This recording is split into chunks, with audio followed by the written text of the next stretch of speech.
Yeah. Chillin' with my kids, count cake. We done made it from the apartments to the house to the lake. God is all of my plans, that's the walk through. God is all of my Chillin' with my kids, count cake. We done made it from the apartments to the house to the lake. God is all of my plans, that's the walk through. God is all of my plans. Welcome back to Talk That Talk. I'm your host, Tor'i Bionic Brooks. I'm here with my co-host, that fly guy Ty. We cover everything from sports, entertainment, to lifestyle and culture. Yes, sir. And this episode is going to be a special one. I mean, a lot of things have been happening recently. We have so much to cover. I just want to get y'all up to speed on everything we've been doing.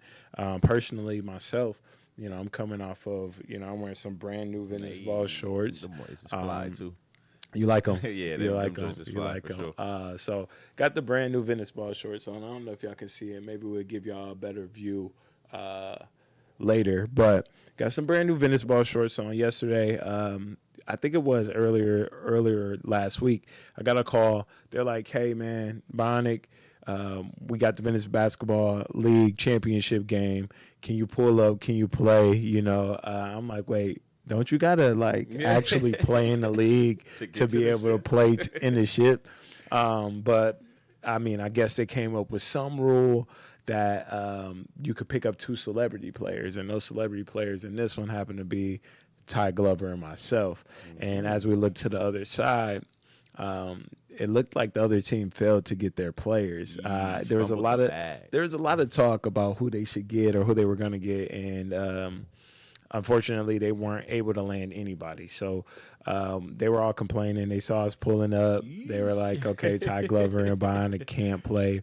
And unfortunately, we didn't get a chance to step on the floor. So it was a little disappointing. But Hezzy, who's my guy, Marcus Bell, another one of the good friends of mine.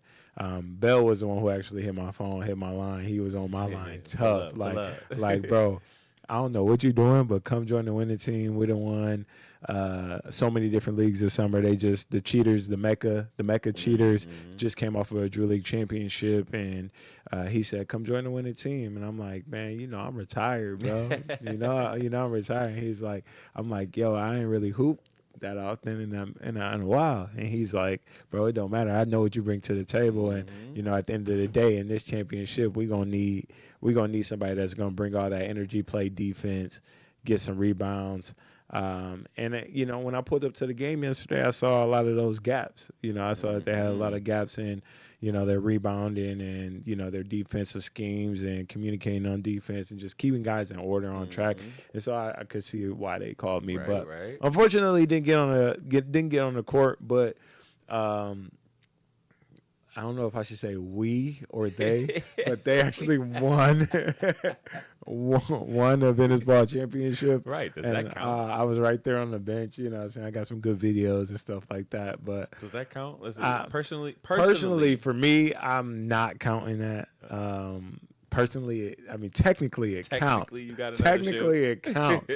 But personally, I'm not gonna count that. But that that segues into some of the more prominent basketball announcements that have been going on.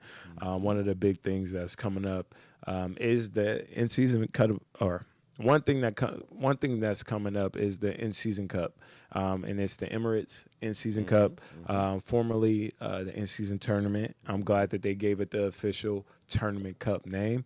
So shout out to the NBA for revamping things, figuring out what worked, what didn't work. They listened to the fans. They gave it a legit name. I know internally the NBA had a lot to say about the IST and in-season tournament, but internally was often referred to as the IST. Publicly, I don't know if I was supposed to say that, but it wasn't officially like the title, and they were like, we're working through some things. So now it's the Emirates NBA Cup, or the Emirates in-season cup. Forgive me if I'm wrong on that. That is correct. So that's who's sponsoring it. We got some new team brackets.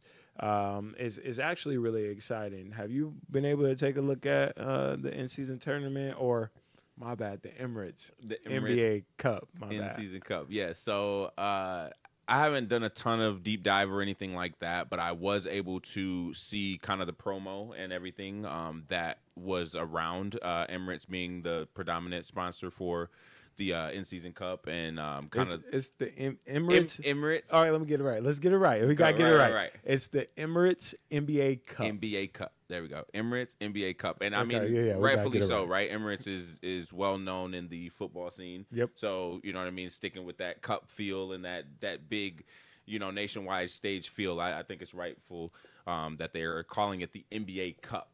Yes. Yes, give it a name. Like, give it its official title, the NBA Cup. This is the cup of the National Basketball Association. And for those of you that do not know, the Emirates NBA Cup is going to tip off in 2024, and it's the second annual in-season competition, and it's going to tip off on November 12th in all the team markets. And then the semifinal games will be on Saturday, December 14th, with the championship to follow on Tuesday, December 17th, taking place at T-Mobile Arena in Las Vegas. And so this is going to complete the schedule. Will be released in late August and stuff like that. So they're going to talk a little bit more about that. But the NBA Cup will consist of 2 stages, group play and the knockout rounds. I think we're familiar with kind of how that works. Yep. All of the 30 teams will be randomly drawn into different type of categories, groups of 5 within their conference based off win-loss records from the 2023-2024 regular season. And so all of the teams will play in group play starting from November 12th and continuing through Tuesday, December 3rd. Hey, so, that's my birthday. Hey, shout out. Sad season. Yes, sir. So it's going to run all throughout the winter, all throughout the fall. And then I'm sorry, my bad, guys.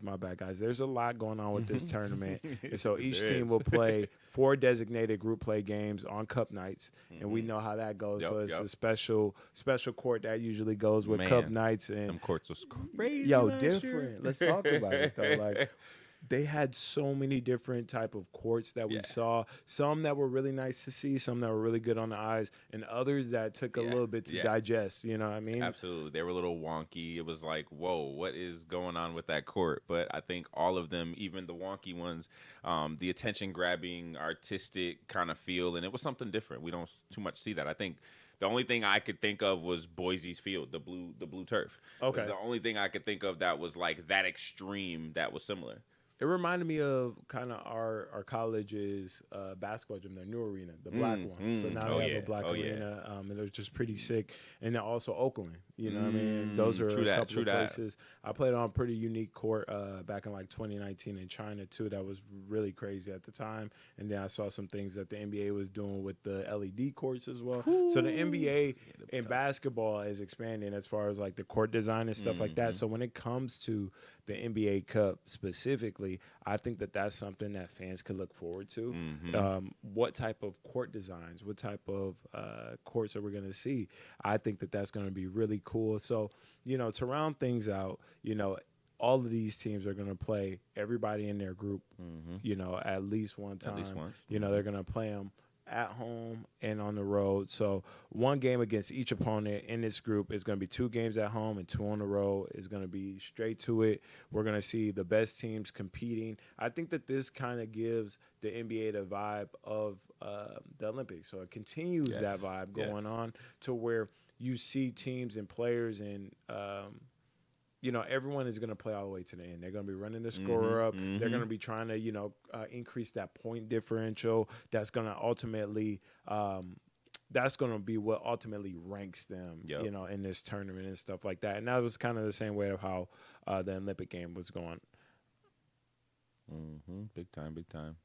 Yeah, 100%. I'm super excited for that too. And I think also the courts also open up a collaborative space for artists and creators as well. I feel like to collab with the NBA and be able to design or create a court, I think that could be a huge thing and something to look forward to for the future.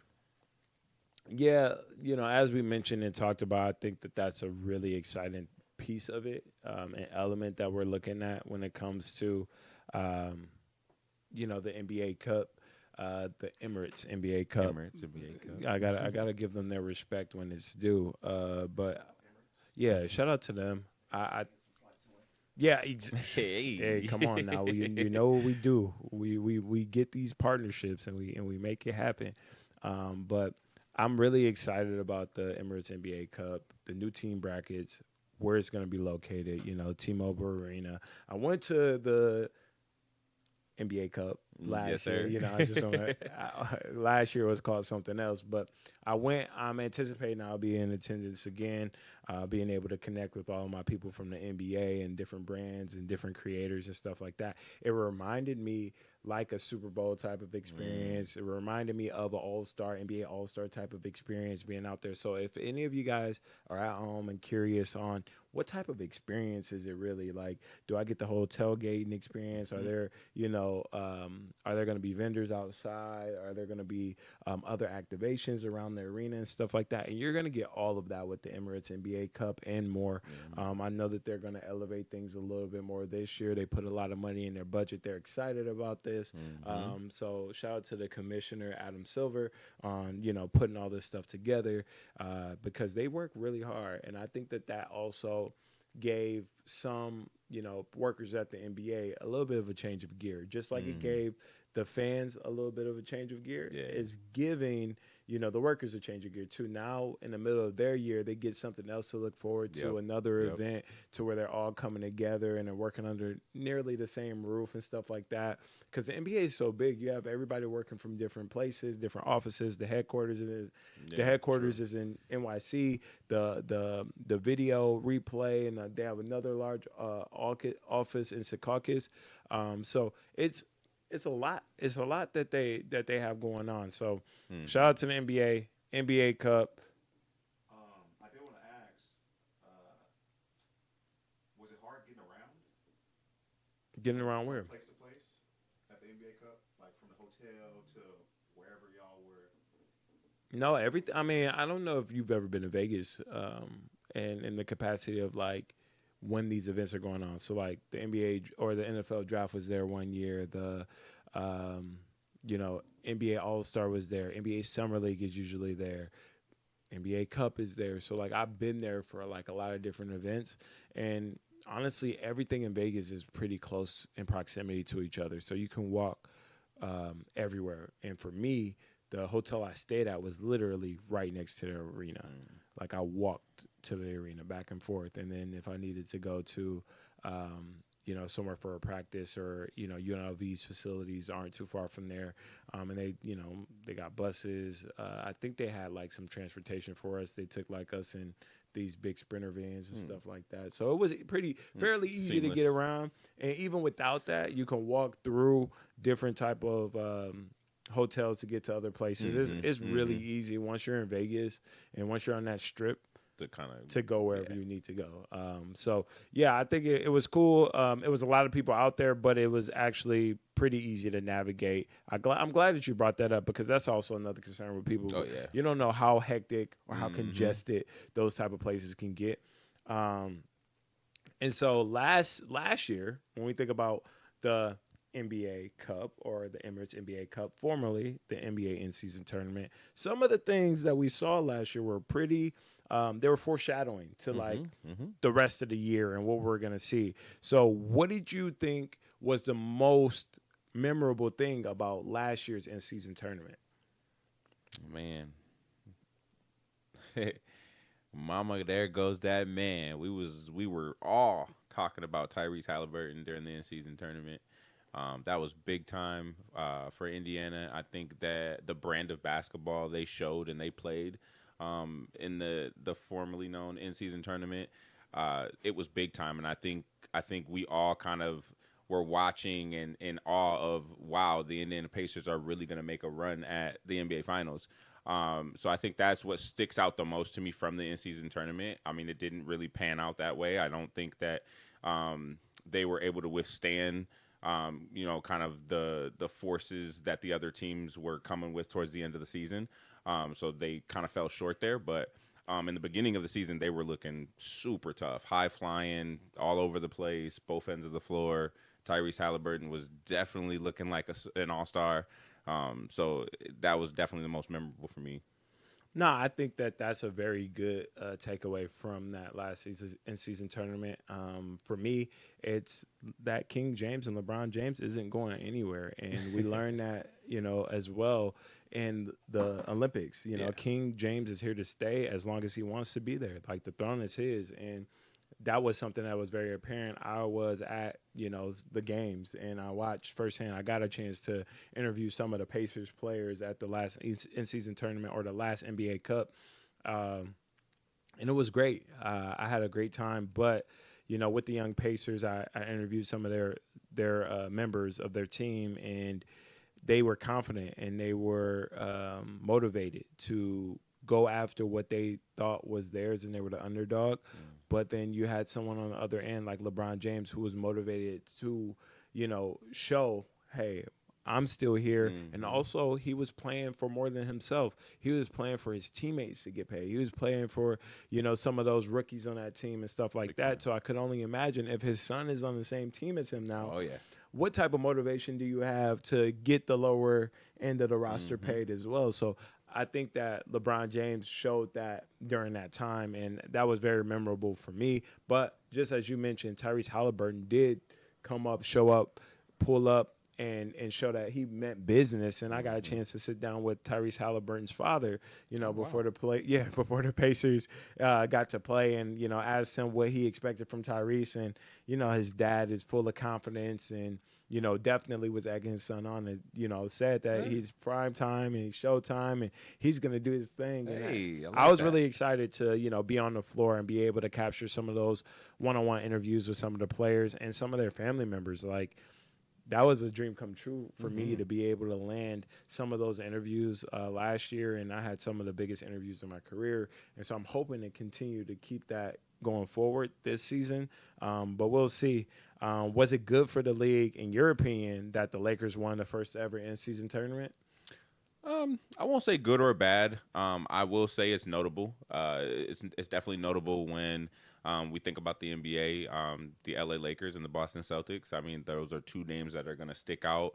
Huge markets, huge teams, marquee teams. And so for the Los Angeles Lakers to bring home the in-season tournament for the first ever, in-season tournament, I think that it's notable. I don't think it makes waves or shakes up the whole league or anything like that. But I do think it's worth noting that one of the marquee teams did, in fact, win one of the first ever or the first ever in-season tournament. Yeah, I think that's a good point. I don't really feel like I need to touch on that anymore. I don't think it was necessarily a good or a bad thing. It's good for LeBron James, good for his career, good for everything that he's pushing for. Yeah, I mean, that's pretty much all I have to really say about that. The Lakers winning it. Whoever wins the in-season tournament, it doesn't really dictate, like, a good or a bad thing from the league, I guess. Like, the attention and how hard they play to get there, I think that's what's the best thing about the league, to see that guys are still playing hard to the end of the quarter, to the end of the game. The stars are playing in the game, all the way to the end and stuff like that. In the middle of the season, load management, all that good stuff. And when I think about the in-season tournament, one of the things I think about is how competitive it was. And I think that, from the competitive nature of last season, that's only going to grow. Yes. I think that, the players are going to take more pride in the in-season in the NBA Cup, in the Emirates NBA Cup. I think that they will take the initiative to play hard, to get there, to put themselves in a good position and also win it. But I think that that's also going to heat up the back half of the NBA season. Oh, yeah. Because I want to see the first team that's able to secure an NBA Cup and an NBA Finals championship in the same year. I think that that's one big goal. If somebody like LeBron James or somebody like Stephen Curry was able to do that, that would be big time. If they were able to do that in their time, that would completely change everything. All right. All good. Question though. You was at both. Which one was more exciting, in-season tournament or All-Star?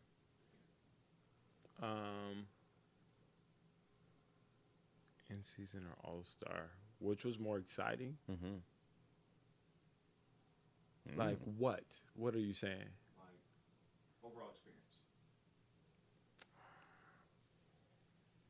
I guess right. Which was a better experience? Which brought you a better experience? Which was more to do? Which was more At the end exciting? of the day, yeah, like the experience itself. When we talk about just the experience, the NBA All-Star is unmatched. Yeah. NBA All-Star is a pinnacle in my eyes of sporting events and, American sports or in sports, period. Like, the best. It's the best. It's legit the best week, the best weekend. Like, there's no competition to that in my eyes. I mean, it is Vegas. It's not just Vegas, though. Like, NBA All-Star is different every year. Like, they choose different cities. Yeah, because Indiana was popping. Yeah, Indiana. the court in the airport was huge. They take it everywhere. And, another thing that can potentially rival that is, Super Bowl weekend, which I know that is a pretty big deal. And people pop out and do a lot of different things during that weekend. But I just feel like NBA All-Star, it's just so much longer. It's so much grander because it's more than just their game. It's like all of their stars are in the same place. All of the biggest stars in the NBA are in one place. This is true. You know what I mean? With the On Super top Bowl, of the superstars that are in there to see the biggest superstars for basketball. Yeah, so it's like with the Super Bowl, it's the best two teams. And it might not be all the best players from around the league. True that. No, that's big fact. And then just over your shoulder, I just that's kind of like how I think about it, how I see it. That would make sense. The basketball and the competitive nature of the in-season tournament made me feel better about basketball. Right. About the NBA, the NBA Cup makes me feel better about basketball and them competing and stuff like that. And it's an experience, it's a great experience, but like NBA All-Star different, bro. I could see that. I could totally see that. If I had to take a guess, I would have assumed that was how it would go. The in-season tournaments like that game, you definitely go to the gym, you sit down, you definitely want to watch it. You want to see what's going on. But then the then All-Star Weekend is more like that. There's a huge game going on, but there's also these other side quests and all these other events that are also going on that are tied to the main event as well. So I could totally see that All-Star Weekend being a huge, just kind of a huge, like almost a basketball festival in a sense. Yes, exactly. You know what I mean? On the head. Tons of artists, tons of different things, activations, things to do. Yeah, like a festival. Yeah, and like what teams do you think will make the best run or the biggest run this NBA season during the NBA Cup? What y'all think? Who do I think will make the best run? Man, that's going to be so hard to tell with a lot of the movement and a lot of the switching. So I'm going to actually go safe. And I'm going to say someone like the Mavs are going to make a nice deep run because they've had an opportunity to figure it out towards the end of the year here. They didn't make much changes. They did add some pieces, but they didn't make huge piece changes or things like that. So definitely looking forward to seeing how far they go. No, that's a good point. I think that what did Dallas pick up? Yeah, I think that Dallas is looking really good. Clay. There we go. Yeah, oh my gosh. I was just about to say, hold on. They did pick up somebody. Something changed. Bro, I can't believe he really had that whole monologue in mind and didn't even think about Klay Thompson. The second I stopped speaking, I was like, something changed with them, though. No, but like that's why I was like, yeah, that's a good choice. It's a smart choice. It makes sense. Matter of fact, excuse me, let me recant my statement. They added a piece that will actually help them. That is actually a big piece that will help them, I think, go over the hump that they should have gotten over anyway without Klay. They should have gotten over that hump, and they should have been in contention for that NBA final. But it is what it is. The only thing I would have to say about them, I like everything that you said about this team. I think they're all great points. I think that they found a lot of synergy towards the end of the season, like you mentioned. Huge piece with Klay Thompson. You can't deny any of that stuff. My only concern would have to be their group play. So when you look at everybody that's in that group, you know, for them. I You got the Denver Nuggets. You got the New Orleans Pelicans. You got And the they Golden got State tougher. Warriors. They- And then you have the Memphis Grizzlies with John Morant playing, And that you boy know, Ra. his full season. You got 12 back on the floor. So that's where Yeah, I start yeah, to, you know, get a little concerned for them. I personally, I feel like I'm like you in the sense of wanting to make a quote unquote safe assessment or, I think that the team to watch is going to be the Minnesota Timberwolves. Absolutely. I think that, you know, the way Anthony Edwards played, coming off of, you know, an Olympic medal, the group that he's playing against or the group that he's in, I think that he's going to have a lot to prove. He's going to show that, like, I'm the most dominant player in this group. You know, when I think about this group, you have the Timberwolves, the Clippers, the Kings, the Rockets, and the Trailblazers. Oh, yeah, they're going to dominate. I feel like, yes, the Timberwolves have an opportunity to put themselves in a solid position and, you know, be able to be one of the better seeds in this whole tournament. Honestly, when I look at it, when I look at the group play of, let's see, what group is this? When I look at West Group B, right, you got Oklahoma City Thunder, you got the Suns, you got the Lakers, you got the Jazz, and you got the Spurs. You know, that's a tougher group. We talked about the Mavericks group, which is Group C. We talked about them already. And then you look over at the East, in Group A, you have the Knicks, the Magic, the 76ers. They looking tough. You know what I mean? Like, those three teams alone is tough. The Yeah. Brooklyn Nets and the Hornets, Making up the bottom of that list. But then you go to Group B on the East, and you got the Bucks, the Pacers, the Heat, the Raptors, and then the Pistons. There's your competition minus a You couple. know? And then I feel like, personally, I feel like this is one of the easier groups with the Celtics. You have the Celtics, you have the Cavs, the Bulls, the Hawks, and the Wizards. It definitely is. That's I feel like they have one of the easiest groups in there. So when it comes to runs and it comes to how people are going to play and stuff like that, I factored in some of that stuff. Yeah, nah, for sure. You know, but I think that is going to be very exciting nonetheless to see how things kind of shake out and how people play and perform when their backs are against the wall. I mean, I touched on what team benefited from the shakeup of the brackets. I think that I can agree, and I can say that the Celtics are the beneficiary of these brackets. By far. Do I think the Lakers can repeat with their bracket? I think the Lakers have an opportunity to repeat. I think they have the Lakers, especially the way LeBron James is playing this summer, you cannot count them out. I believe in that man, and I want to see JJ Redick do his things with these X's and O's this year. I think that's kind of flown under the radar just because of it was an Olympic season. So I think that's probably a good thing for him because now he doesn't have as much pressure on him. Right. Because you know, like the Team USA just won a gold medal. So we good. Like, so nobody's really worried about the NBA drama right this second. And if he doesn't perform well, if they start off shaky, then he's going to be under fire. But if he can kind of manage and moderate those expectations, he's in a really good position. So the in-season tournament will prove well for him as well because it'll give him a chance to coach at a high level right away. And what do you think about the Pacers? Do you think the Pacers are going to be able to see the same type of success that they saw last year? Man, I personally love the mindset of Tyrese Halliburton.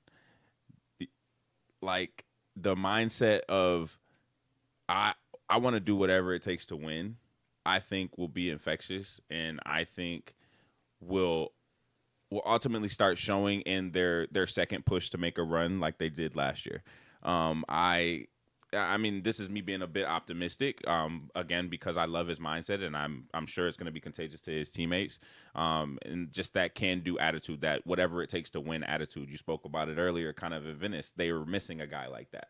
You know what I mean? They're missing a guy with the can-do attitude that will fill in the gaps and fill in all those pieces and whatever it takes. You know what I mean? I might be the predominant scorer, 5 nights in a row, but tonight you might need me to dive on the floor and get loose balls and not let the possessions slip through our fingers. So I think with that being said, I think they are definitely capable of making a push the same way they did last year. I think, like D-Book said, I'll do it. I'll do it. Like, every team needs guys with that type of mentality, that type of focus, that type of dexterity, and that type of faith and persistence and perseverance. All these things, all these characteristics add up to intangibles that are ultimately going to help people be successful and help teams win at the end of the day. And I've seen a study that the most successful people in life, they come from, it's not that they're the most athletic or they're the strongest or they're the most handsome, or they come from the most money. The people that are successful in life come from a background with the most grit. Those people who can show the most grit, persistence and perseverance. Yes, exactly. So the ones that can persist and persevere through whatever challenges they're faced with throughout life and continue to go on that same type of path and trajectory throughout the course of their life, they're going to ultimately end up more successful than their counterparts. And I definitely personally am a strong believer in that. I think that that's a testament to why I've been so successful in my life, is because of the grit that I possess, not because of anything else. And I've been really tapped in. Like, this is why we are on Talk That Talk. This is really why we're here. I want to share all these things with y'all because things have come full circle for me. For those of you that don't know, I'm a huge anime head buff. I like to watch, things that are a little bit abstract to what actually reality is, right? Because personally, for myself, I don't want to see them fake something in real life, and I know that's not possible, right? And they have this whole out of touch with reality mindset on things, and then show us or tell us that all of these things are possible if we just believe, but we know that they're unrealistic, right? In anime, it's the same type of concept, but they are trying to teach you those principles and those characteristics to how to really break through your own personal barriers and get to where you need to go to make yourself stronger at the end of the day in whatever capacity that it is.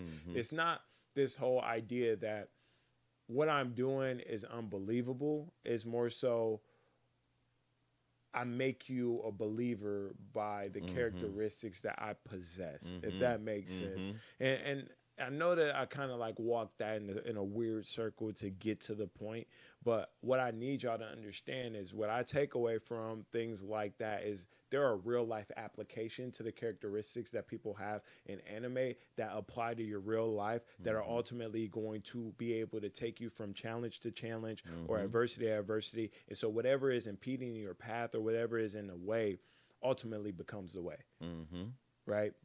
So whatever is standing in front of you, if you can tackle that, you're going to be able to receive the blessings or the favor of that in tenfold if you just believe and you work through and you push through and you persevere past those challenges. And so one of the animes that I've been really tapped into lately and recently, and this is why I got to this point, is Black Clover.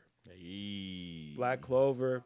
A lot of people. Shout out to them Black Bulls, boy. Yeah, shout out to the Black Bulls. Shout out to my guy Asta. A lot of people have, some things to say about Asta. The guy is annoying. He's a kid. Say what you He's want. always yelling. He's always doing extra They make him that way for a reason. They do make him that way for a reason. And one of the biggest things about him, or the biggest thing that separates Asta from any other character that I've ever watched or I've ever noticed, is he isn't special. Nope. He is an ordinary person who is pushing past his limits, and he has no powers. He has nothing, but that's what separates him. Yep. That's what makes him so special, is this never give up attitude, is this grit, is this I'm not done yet. Man. I'm not finished yet. I got more, and that's what I take away from, shows like that. I take away the mindset of never giving up, never quitting, persevering through wherever the challenges are, even if my back's against the wall, and caring about the people around me and having a good collective around me, ultimately understanding that the people around me are going to make me better, are going to push me to be better, and fuck what anybody else's opinion is, fuck what anybody else thinks about me. I got people around me, the opinions that matter, and that are telling me I'm doing the right things, so I'm going to continue to do the right things. Nope, that's what's up. Nah, you hit the nail on the head with that one, man. Definitely one of my favorite animes as well. And yes, I say it seems like everything is going wrong. There's no way he's going to make it out. He's doomed. He's done for. You know, the team is nowhere to be found. But exactly, he will find a way out of nothing to make it happen. And, yeah, that speaks volumes if you are able to apply that to your real life, no matter what is going on, no matter what happens, no matter what gets thrown at you. If you are able to rally, you are able to overcome the adversity and say, you know what, I'm going to make it happen regardless. Hey, the universe will reward you. It will. It will reward you. And, you know, I talk about that because, excuse me, that's a lot of things that people look at in anime, or they look at, you know, just in the world, and they look down on it. But that also kind of works into pushing past your limits and your challenges as a player, as a professional, as a basketball player, as a football player, you know, as a working professional in whatever career field that you're in. And I think that if more people were able to have a open mind about different things, then they will be able to take some of the good from everything. And I think that there's a negative connotation when it comes to people that watch anime. Oh, absolutely. I hear it all the time. I actually think that a girl stopped talking to me probably because I watched anime. Like I just felt like she felt like I was like a kid. She did you a favor, though. I watched anime, and you know. Yeah, she did you a favor. She did definitely do me a favor. But like, I went to my Netflix and I'm scrolling.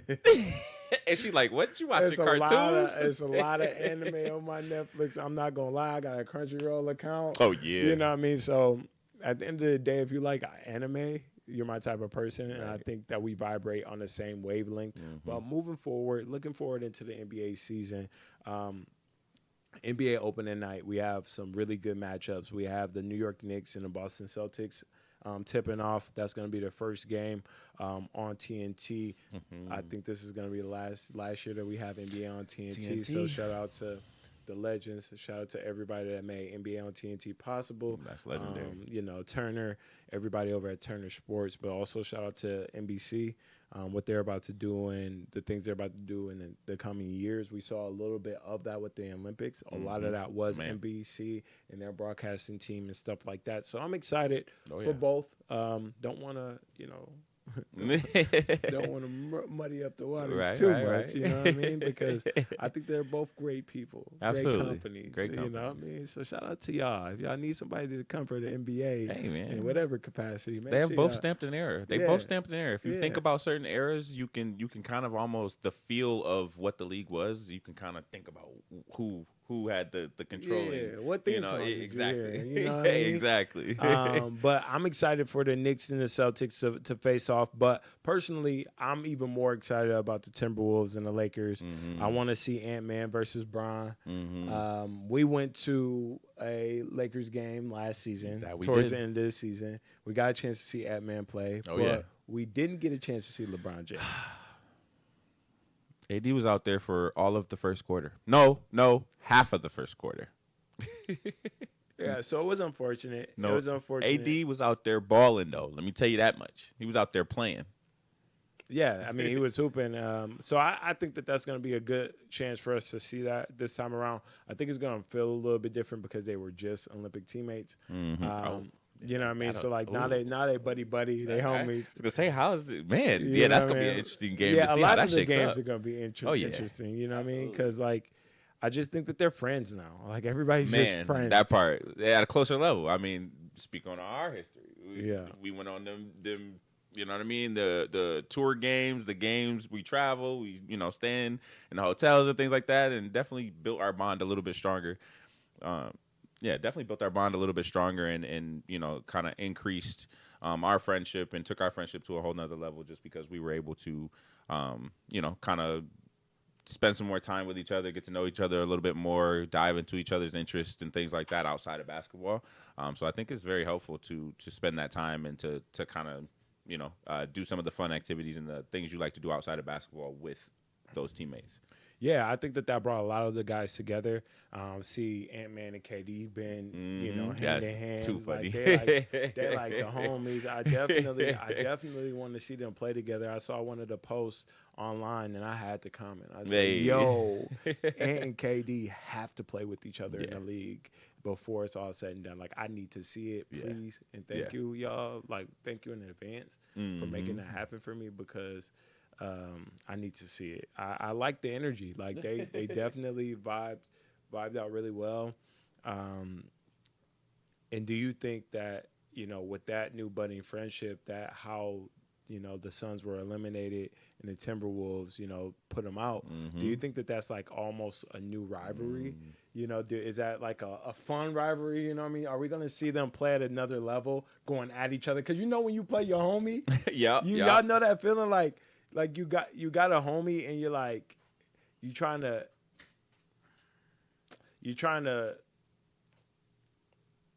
work with them and got me nerve-wracking over here, bro. That mug slid. I said, you gotta cook him. You know what I'm saying? You got to show him like he can't really rock with you. Hey, that part.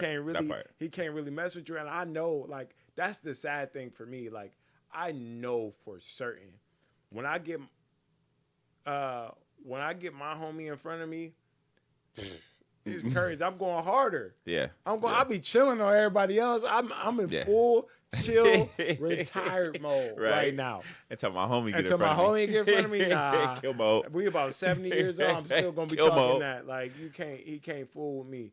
And that's why our generation is so different than this new one. This new one ain't like that. This new one will back off. They take their foot off the gas for their homies. Like, nah. Back in our day, we would. Back in our day, I ain't that old. Chill. Chill. But yeah, man. When we were doing it, man, it was go time. Your homie was across from you. It was like, we getting better today. I'm gonna definitely show you what's up. So yeah, this new generation is something different when it comes to lining up across from their homie. Man, it's because the game is about money early. Yeah. We wasn't thinking about no money till well into about to graduate high school, and then even then we only think about money so we could go play some more. I want my scholarship so I could go play over here. So yeah, it is different. Do you think that with the Celtics and their path to repeating, to going for another championship, how do you feel about all of the other teams in the East? Do you feel like the East is a strong conference, or is it too weak right now? I'm thinking they made some moves to strengthen it some, but it still ultimately is a weaker conference. And, if left unchecked, the Celtics will run through it again. However, I do think it did receive some checking. The Sixers are coming. I think the Sixers are definitely going to shake some things up. That boy PG is going to bring some much needed flair to the Sixers. I think the only negative there, and it's not even not a negative at all, but the only thing there is that Embiid will have to play a little faster. Him sticking with the ball, holding it for 13, 14 seconds out of the shot clock will definitely be a thing that won't be able to work with more superstars that need the ball in their hand with time to operate. So that's the only gripe I would have with that. But, man, them Sixers are definitely going to make it tough for Boston for sure. What do you think about them signing the French standout player that he Gershon Wapusele? Mm-hmm. Correct me if I'm wrong, but he just signed a 1-year deal worth $2 million. $2 million? Let's do that dunk on LeBron. That is the guy who dunked on LeBron, but the footage was lost. Oh, Lord. But, yes, he actually signed with the Philadelphia 76ers after the Olympics for a $2 million contract. How do you feel about that, since we're on the topic? Frenchman? He's another Frenchman? Frenchman. That's 4? I know he ain't get drafted, but That's 4 from France to enter the NBA? No, he's been in the league before. Okay. Yeah, Okay. it's just a guy making a return to So- the NBA after that performance in the Olympics. Okay. So staple piece for the Sixers. Position? What position do you play? He's like a forward. Okay. I think this could be helpful. I think this could be very helpful for the Sixers. Give that boy Embiid some rest, get some much-needed production from the bench because they did not have a bench. They did not have a bench. I'm not sure what their starting lineup is going to look like. I could also see him inserting himself into the starting lineup potentially, especially with them losing a guy like Tobias Harris. So getting a guy who's similar, he can initiate the offense, play back to the basket, slash to the rim, potentially knock down some shots. You don't think they're going to be looking for some of that from PG? You think they're going to have PG playing his role, playing a PG role, a Paul George role, not a point guard role? That you got to fill me in on with. Paul George role being that, I mean, his ability to go one-on-one, you know what I mean, and the shot clock, his ability to go one-on-one with guys, get a bucket. Do you think they're going to use him in that capacity or in the capacity to replace someone like that as a spot-up shooter, as a catch-and-shoot guy, things like that, end of the shot clock when Joel is double-teamed or triple-teamed? A little confused because I feel like Tobias Harris, like the position he played, like he was like a corner specialist. He was a third option. He wasn't a guy that really initiated the offense. Didn't really have him in a ball handling position. Like that's why I really feel like they got 100%. You know, the Frenchman on their team to replace that. Like Paul George was never that. Paul George has never been a catch and shoot, just stand in a corner, no. And that's why I feel like he ultimately made the comment, "I want to play basketball the right way," because that's what things were going to start turning into for him with the Clippers. He was going to be more so watching as somebody else handled the ball and initiate the offense. I feel like with him and Tyrese Maxey, they're going to have more of an ebb and flow. Oh, yeah. You know, he's going to be in a ball handling position sometimes. Tyrese is going to be able to initiate it. Joel Embiid is going to be able to do it. They're going to interchange those three a lot more. The ball is going to be floating and moving around a lot. So I think Paul George is going to be in a PG position, you know, under your estimation of one-on-one. Creating his own shot, initiating the offense. He's going to be able to play as himself. That's what I thought. Yeah. So I think that those are all good ways that they can utilize their full roster. I think that they, for me, they're a really strong team in the East. I think that they become the favorites in the East on paper. Yes. Yeah, I think that they become, especially if Joel Embiid is healthy. I was just about to say with the healthy Embiid. Like, he makes so much of a difference for a team, and I've seen that time and time again. A team with a big as dominant as Joel Embiid, you just can't replace. That's why even at 60, 70, 80%, wherever he was at in the Olympics, they still need him. He's still a valuable asset. He's still going to do his thing, and that's what you need in the league. So, you know, the Celtics don't have that. Kristaps Porzingis is a good big, a solid big, being able to protect the rim, being able to, you know, create mismatches and expose those mismatches, but he's not a person that you want to run your offense through necessarily, and that's going to be able to handle the ball or initiate the offense in the same way as Joel Embiid, or bringing the ball up the floor, or be able to be as crafty with the ball as Joel Embiid. Agreed. I also feel like Joel Embiid is a better passer. So he's going to have to be. It's just a lot. You know, I think that's something that he does really well that's kind of underappreciated for Joel. But how good do you think that the San Antonio Spurs, since we're on the topic of bigs and quality big men in the league, how good do you think the San Antonio Spurs can be in Victor Wembanyama's second season? I think that they can make some leaps and bounds, which is why they add a piece like Chris Paul. He's getting a lot of slack. A lot of people hate on Chris Paul. You know, say what you want, man, but the original point guard in Chris Paul, that is the original point guard. So I think to round his career out and to go ahead and finish his career out, I think we'll see some high caliber basketball coming from him. And with a partner like Wembanyama, I think he'll make that seamless for Chris. I think he'll make that really easy for him to be able to play at his high level like we used to see, Chris Paul getting down. So I think that they will have a successful season, and they will potentially make a deep run. I start thinking about, contending against some of the other powerhouses, and how will they fare, and how will they match up and be able to go a 5-game series or a 7-game series.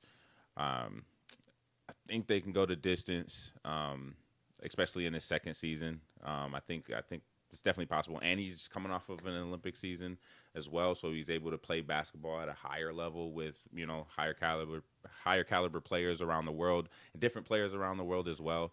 I think that'll shape some of his game coming back to the NBA, especially how we were talking about the FIBA game is a little more difficult than the NBA game, so maybe he will even be able to take advantage of some of the NBA rules to his advantage. So let's talk about playoff teams. Does that make them a playoff team?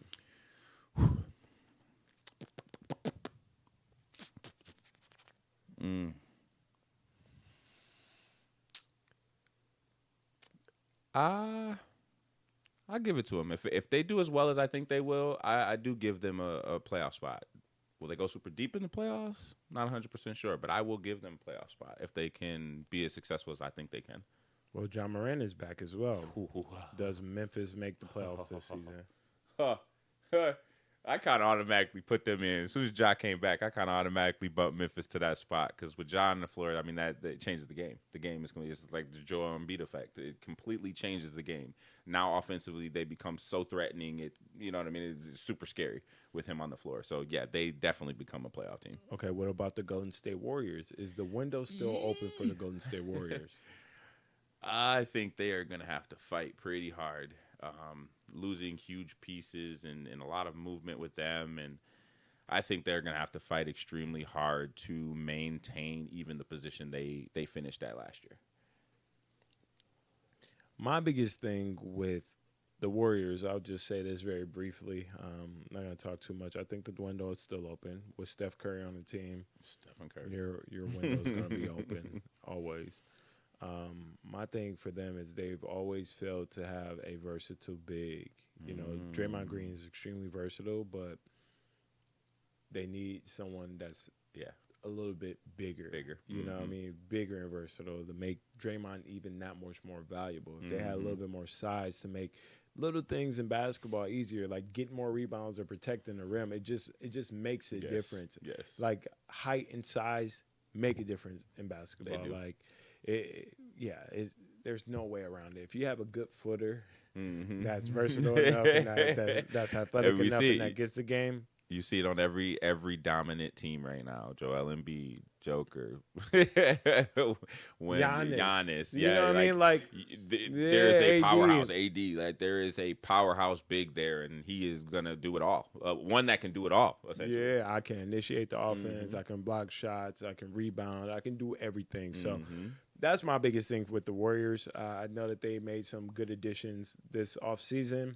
Buddy Hield is going to come in and was one of the next best three-point shooters outside of Stephen Curry last season, so that's good for them to get that type of productivity from a three-point shooting team. Get a Splash Brother back, maybe. And then do you think that the 76ers, well, we touched on it a little bit, do you think the 76ers will make a deep run in the playoffs with the addition of PG? As long as Embiid can stay healthy, that will be a key factor in whether or not and how far they make it is how healthy they can keep Joel Embiid.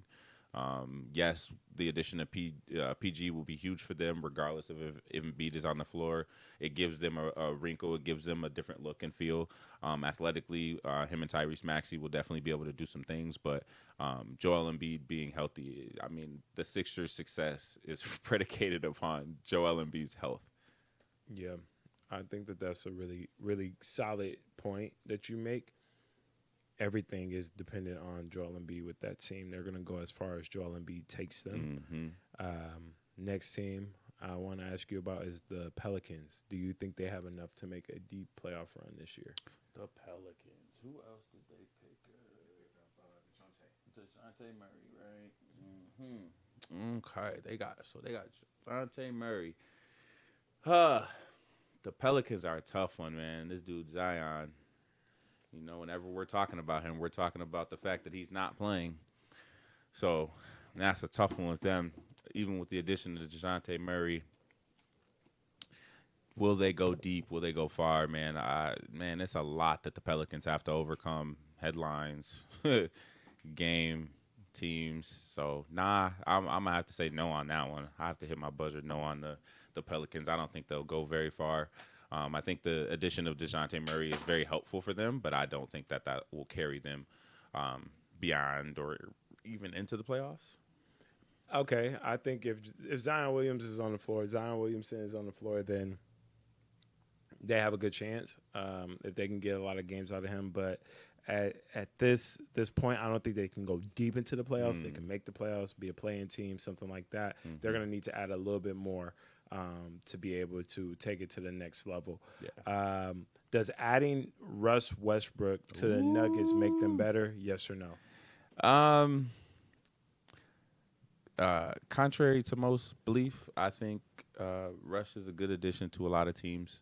I think at this point in his career, and as far as us viewing his career, the man just needs to get somewhere where he can play basketball, man. He needs to get somewhere where he can ball out and he can just kind of play his game and do his thing. I think that's the biggest thing for Russ, and the biggest thing for someone like me who's observing and a fan of his. I just want to see him be able to get somewhere where he can ball out and really do his thing. So the addition of him to Denver, I think, can prove beneficial, especially if he's able to just ball out the way that we know he can, and he can just go there and just play basketball. That'll be pretty big for him. So, yeah, super excited for him and to see, kind of how they gel together and how they mesh, for sure. That'll be big time. Yes, sir. What do you think about that? How do you feel about Russ joining the Denver Nuggets? And excuse me, Joker actually asked for my guy. Joker actually was like, yo, I want Russ over here. So that'll absolutely give him some confidence to go over there and, like I said, just ball out. Just play ball, bro. Just go over there, just ball out, just do your thing. Forget the politics, forget all of this extra stuff, forget what's going on. Really just want to see my man just ball out. Yeah, I'm excited. I'm excited for Russ to be in this situation and to get the opportunity to play for a championship contending team. The Denver Nuggets went out a little bit prematurely last season, and if you give them, that opportunity, or if they go one game further, or if they make one extra basket, they're there, and they're potentially beating the Celtics, because I like this match. I like their matchup better. Yeah, I like them matched up against the Celtics better than I like any other team matched up against them, and it was good to see them, win the championship this past season. I think Jason Tatum is going to come back with a lot to prove, a big chip on his shoulder. Same thing with Jaylen Brown. But, with Russell Westbrook joining the Nuggets, I feel like that makes them an even tougher team to compete with. Offensively, they have more playmaking now. They have more grit. And we talked about grit a little bit more on this episode, and on this episode of the podcast, the grit that a player has or possesses, that makes a huge difference in the trajectory of the team and how good a team can be and how successful these people are able to become throughout the course of the NBA season. So let's look at this real quick. Tip that one up just a little bit, Kevin. Yeah. Yep. Yeah, tip it up just a little bit. Yeah, the angle. Just a little bit.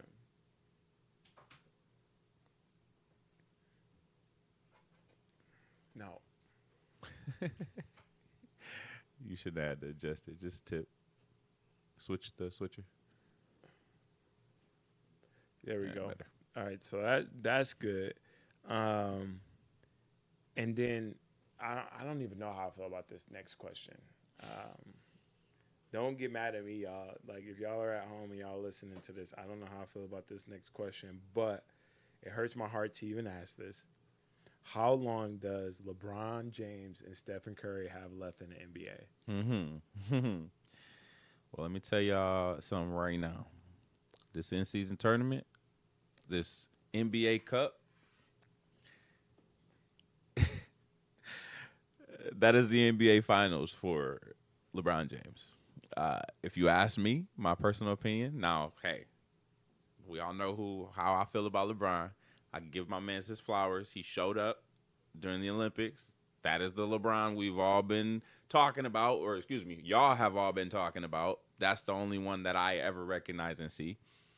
But I do think the man is rounding the end of his career, and I do think this will be his final season. I think Curry may go on to play maybe one or two more, at least one more for me. I think Curry will play one more. I think this is LeBron's last season, and I do think the NBA Cup will be LeBron's NBA Finals. I do think he will go all out in trying to secure that because I personally do not think the Lakers have a shot at an NBA Finals. Not this year. Not this upcoming season. I mean, what about Stephen Curry? Shot at the NBA Finals or retirement? I think he'll give us another year. I think he will finish this year, and I think he'll end up coming back for one more season. That's my speculation. Okay.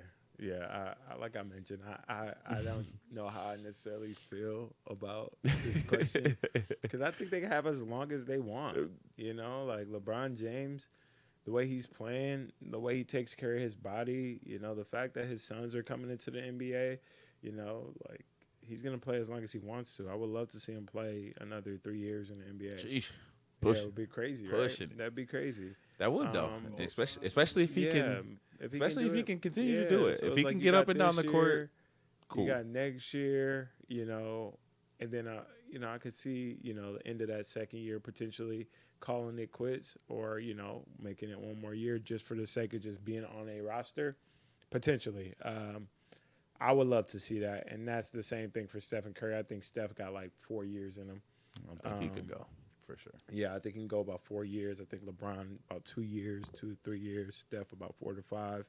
Well, I would love to see them. Do you think LeBron would take a bench role to last longer? I think potentially if he's playing with both of his sons. Oh, at that point, yeah. That LeBron would, you know, I've take a bench role just to be there and just help them win or help them develop. Yeah. But still be able to compete at a high level. I think it would just be like, and I don't even know if they would do LeBron like that. They would just adjust his minutes. I don't feel like they would put him in a bench role. They would still probably start him and just bring have him playing only 20 minutes. Yeah, he'd be off early. You know what I mean? Like it's just a LeBron James effect. Like you just can't do that. I can see that.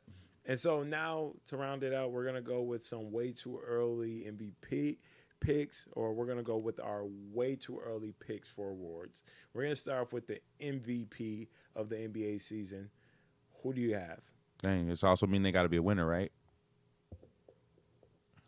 Is that how we playing this? That also means they got to be a winner. So your pick also has to, I don't know, man. I'm just going to pick, man. I want to see somebody like SGA go ahead and secure that this season. I would love Ant to get that MVP, but I just feel like SGA just got something that just might just secure that just a little bit more than Ant would. And I don't know, that's crazy for me to say because I am a diehard Ant fan. Diehard Ant fan for sure. But I think someone like SGA could potentially snipe that MVP. Way too early picks for MVP. I'm going to go with Ant-Man. Mm-hmm. I think the framework or the foundation is set for him to be able to go out there and handle his stuff during this NBA season. No help. Mm-hmm. Like, he legit has the least amount of help out of any superstar, in my eyes, in my opinion. Karl Anthony Towns is a great addition to help him. But outside of that, they fall off tremendously. Their roster, you know, the talent on their roster as far as superstar talent kind of really drops. I think that a lot of people gave Rudy Gobert a lot more credit this past couple of seasons, so Ant didn't really get the recognition that he deserved. But that's why I'm going to go with my MVP pick, but also, you know, a dark horse. Long shot, since you had two people out there that you had to name. I'm gonna say Stephen Curry as a long shot for MVP. So that'd be a way. You think he ends his career? He gets this MVP? I mean, if he gets this MVP, I don't think he would end his career just because he got an MVP. I think he just would be like, "Yo, I told you I can still carry a team, that part, and we can still be really good." You saw what he did in the gold medal game. Hoo-wee. So let's not try to act like this man is not He is who he is. He is him. Like, bro, I think it's funny because he has the potential. Like, that's what I'm looking at. I'm looking at guys that like don't have a lot on their team, right? Oh yeah. When you look at, a reason why a team will be successful, Ant-Man and Curry will be like there. You know what I mean? With LeBron, you got AD, so it can go. It can go either way. It can go either way. With Joel Embiid, you got Tyrese Maxey and you got PG now. Like, it can go either way. With Joker, he's probably the leader in his outright. But like when you have a guy like Jamal Murray, you kind of be like, okay, Jamal could do something. He's a hell of a leader. And then the whole young core of the Oklahoma City Thunder just been hooping, been balling. So it's like you can't count none of them out. So like that's what I really look at when I think of the makeup of the MVP race and who can ultimately get it. Those are standouts. Like who has a team that could potentially do well, and also that's not that great. You know what I mean? I don't know if that makes sense. No, it does. Like, those are two teams that aren't that great from top to bottom. So those guys would definitely stand out in terms of racing for most valuable player. Another person that I think about when it comes to that is Luka.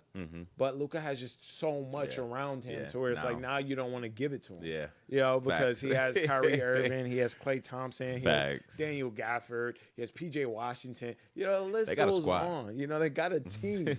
So it's like now, like he has to win the championship. Yeah, to really be considered. Potentially, you know what I mean? Like, you got to be at the top of the league. Like, so who do you think is going to get most improved this year? Most improved. Oh. Man, I think so. Most improved. I'm going to let you go ahead and take this one first. I was going to say Jamal Murray, but I don't. You got to answer it. We're not going to go back to you if you come to me. Hey, so we're not going back to you. We're going to go on to the next question. Most improved. I don't have anybody that comes to mind. Nobody that rings a bell. Like, not prominently. Nobody really rings a bell. Most improved is one of those where it's like, it's tough. You would need somebody to tell you. You would need like a reference. You would need like a little five people list. I don't need a reference. I'm gonna go with Evan Mobley. That's gonna be a player that I feel like on the outside looking in that could potentially change the landscape of the Cavaliers and how good of a team they are offensively. If he plays a little bit better, then he kind of gets that recognition. So if he plays at a high level, if he can be like a Chris Bosh type of player and, coming to his own in that way, I think that he could definitely win most improved player. When I think about other players, when I think about like the Jonathan Kumingas or the Jalen Williams or people like that, I feel like their comeback story was last year or their improvement was last year. So for them to take that jump or to take that extra leap this season is going to be harder. Like they have to jump up even more, and like there's just no room at that point for them to improve. They improved so much. It's not a lot more room for them to improve. What about John Morant? Come on, bro. Like John Morant is him. No, but that's not most improved. Isn't you didn't play last year and you put up stats this year? It's like when you played.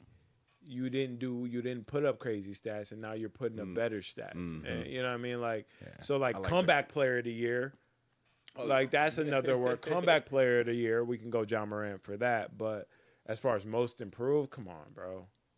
Come on. John Morant for most improved. He's him. Like you said, he's him. He was Ant Edwards before Ant Edwards. If John Morant doesn't get into all the trouble that he gets into, I think that we're talking about John Morant being the face of the league. And not so much about Ant Edwards. In my eyes. Like, if he plays his cards right, that is John Morant's rightful throne to be the next heir. But we had to kind of sweep him under the rug, and it sucks. But he's going to wake him up this year. Oh, yeah.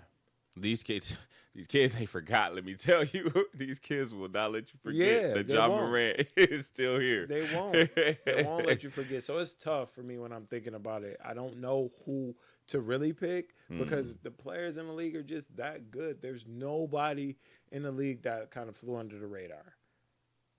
There's nobody. That's just like, wow now. Like that you're like, no, he's really like that. Like another person that comes to mind is like Nas Reed. But he won 6 Man of the Year. Yeah. So it's like you now you're not even like he's on your radar now. He's on your right. Like, he on did your it. radar. Like, he's like that. Like we know he's like that. So unless because I mean he averaged like 13 maybe 13 points. He averaged somewhere in the teens. So maybe if he's averaging like 20 per game, and maybe he's starting. Now maybe he's starting instead of coming off the bench. Yeah, vast improvement. I like can see a that. jump, a leap of an improvement. Yeah, I can see a team like the Timberwolves taking a leap by doing something as drastic as that, right? You move Cat to the center. You play Nas Reed at the power forward. Ooh. You run a little bit more of a smaller lineup all game long, and you're playing a little bit more faster pace. And when you want to slow it down, you throw Rudy Gobert in the game in the mix. You kind of take that whole ego out of play with the whole Rudy Gobert, does he come off the bench or not? Because he came off the bench with friends. Mm-hmm. They're not even NBA players. Mm-hmm. Yeah, so it's like at the end of the day, like they have to do what's best for their organization. And I feel like the Timberwolves will figure it out. If they do something like that, I can see a player like Nas Reed getting most improved because he just has more opportunities to show more of his game, initiate offense more, get down the hill a little bit more, get more shots. I definitely think he put his bid in for some movement like that towards the end of the season here. He definitely did. Like they definitely should be considering that 100%. All right, so who will be the new Rookie of the Year? Who do you think will be the new Rookie of the Year, or who do you think will be the new Sixth Man of the Year this year in the NBA? Who do you feel like is going to come off the bench and make a lot of noise? I don't know what some of these rosters are going to look like, so that's going to make it really tough. Man, Sixth Man of the Year.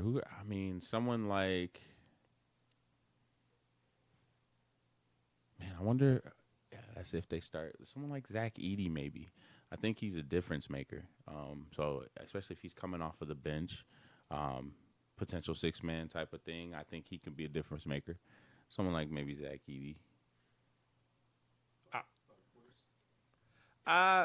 When I think about my 6 Man of the Year choice, I would say somebody like Norman Powell. Where's he at right now? With the Clippers.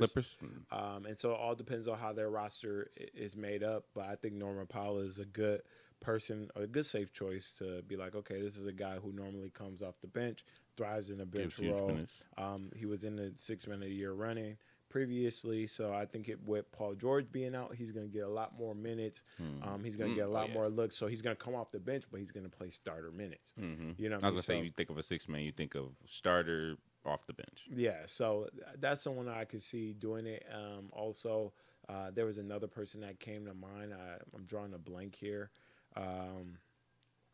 When it came to 6 Men of the Year, Buddy Hield. Oh, yeah. You mentioned him earlier. It depends on how the Warriors use him. I could see them starting Brandon Podziemski and then bringing Buddy Hield off of the bench. So if they do something like that, it gives them a lot of depth. Yeah, it gives them way more depth if they do things like that. So the Warriors have some options, but we got to see what they do with that team. I totally forgot about Buddy Hield. But it's a scoring machine. Yeah, to round everything out, man. Lastly, Rookie of the Year. Who do you think is going to be able to make a run for Rookie of the Year this season? Rookie of the Year.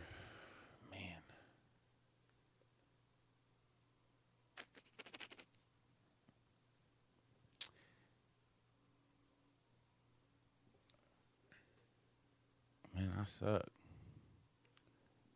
I'm drawing a blank.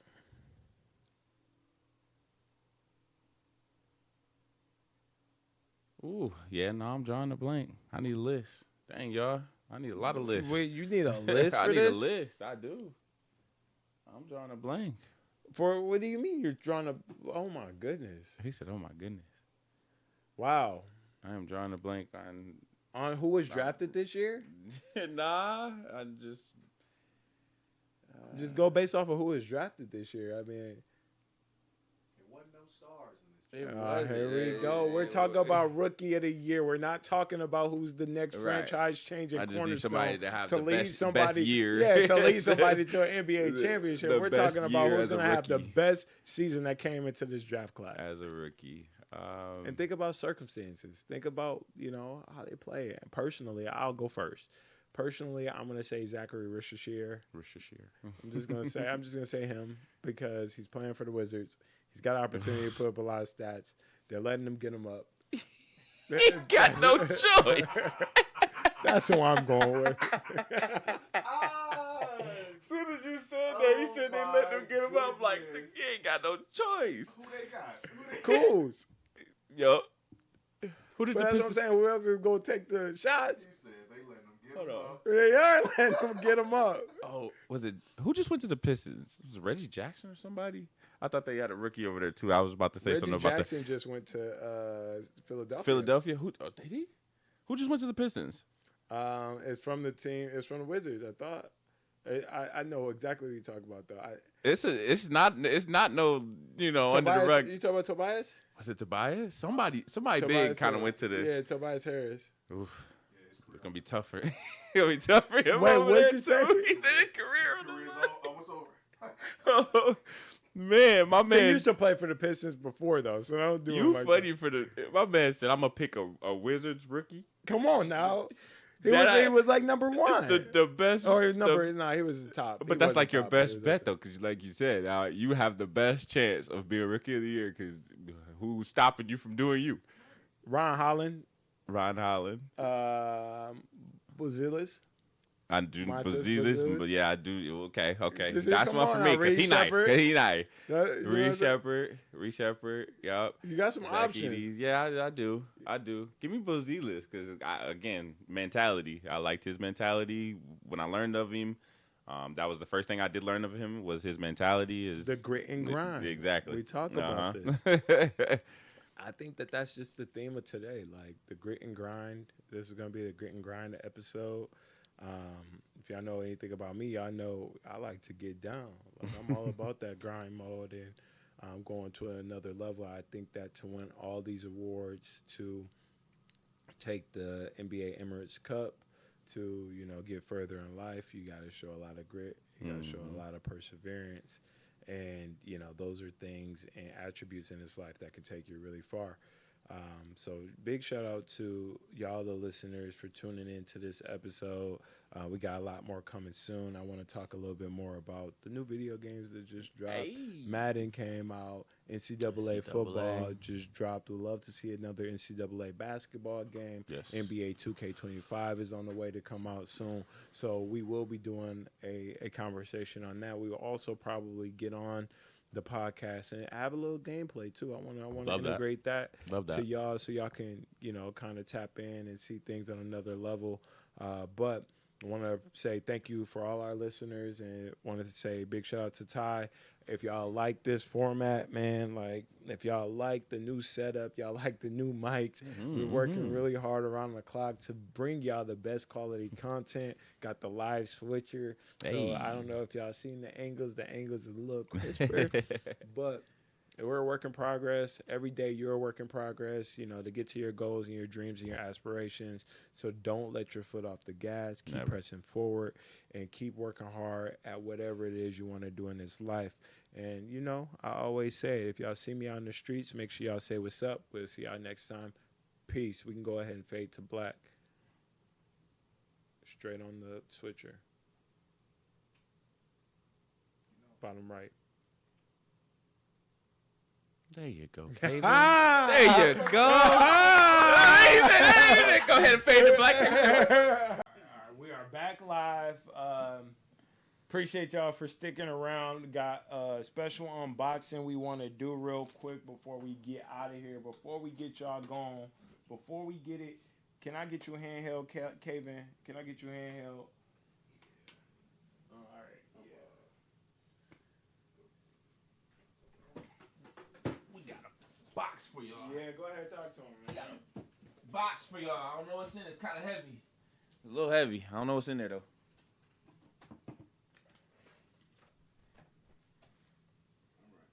I guess I'll get you on here if you can. So. Oh, yeah. We ain't gonna be switching up.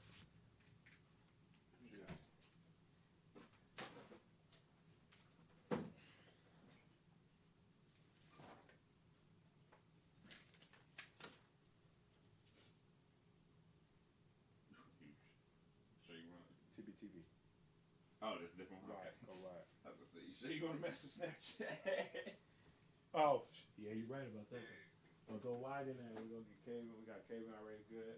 What's good, man? We got this box. Want to give a big shout out to all of our sponsors, everybody that's been a part of the podcast so far. We've been going strong for a few months now, and I was told that podcasts don't make it past 3 episodes, right?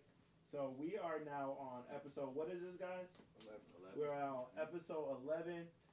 So I want to give a big thank you to everybody that's been supporting the podcast, downloading, sharing, all that good stuff. Let me get these fingers to work. Like a blade.